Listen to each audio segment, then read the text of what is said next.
আমি কি কয় চৰকাৰ আহিলে আমি কি কাম কৰিম সেইবিলাক আমি প্লেনিং কৰি আছোঁ। এডুকেশ্যন ছেক্টৰত হওক, এগ্ৰিকালচাৰ ছেক্টৰত হওক, আৰু ইয়াং যুৱক যুৱতীসকলৰ ক্ষেত্ৰত আমি কেনেকৈ আমি BTC চৰকাৰ হিচাপে সহায় কৰিব পাৰে, ইহঁতক কাম কৰাৰ ক্ষেত্ৰত বা এংগেজমেণ্ট কেনেকৈ দিব পাৰে সেইবিলাকৰ ক্ষেত্ৰত আমি চিন্তা চৰ্চা কৰি আছোঁ, কেনেকৈ কাম কৰি যাম। মুঠতে আমি এইবাৰ প্লেনিং হিচাপে আমি কাম কৰি যাম।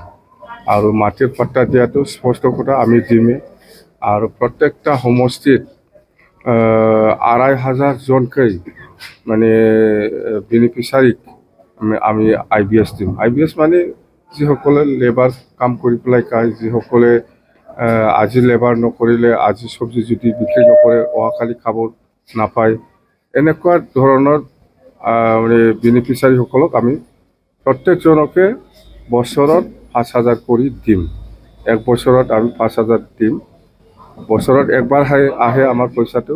মুঠতে একটা সমষ্টিত ২,৫০০ জন বেনিফিচাৰীয়ে ৫,০০০কৈ পাব। আৰু প্ৰত্যেকটা সমষ্টিত আমি ৫০টা ছেল্ফ হেল্প গ্ৰুপক আমি পইচা দিম একটা বছৰত। এইটো হ'ল ২৫,০০০ কৰি।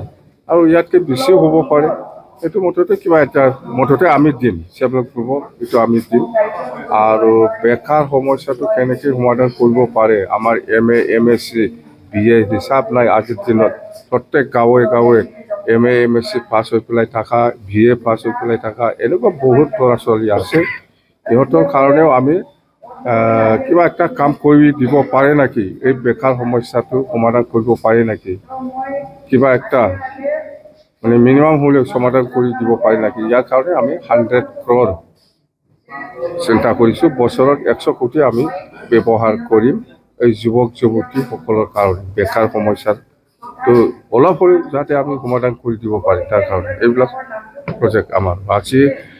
আৰু এডুকেশ্যন ছেক্টৰত আমি কৈছোঁ ওদালগুৰিত বড়োলেণ্ড ইউনিভাৰ্চিটি কেম্পাছ আমি বনাম। আৰু চালবাৰীত আমি কিংবা একটা কলেজত মানে MLAকে আপগ্ৰেড কৰি পেলাই কৰিব পৰা সুবিধা দিম। মঞ্চলপুৰতো কৰিম, তামোলপুৰতো কৰিম। মুঠতে একটা চাব ডিভিজন বা ডিষ্ট্ৰিক্ট হেডকোৱাৰ্টাৰবিলাকত এই সুবিধাটো আমি কৰি দিম।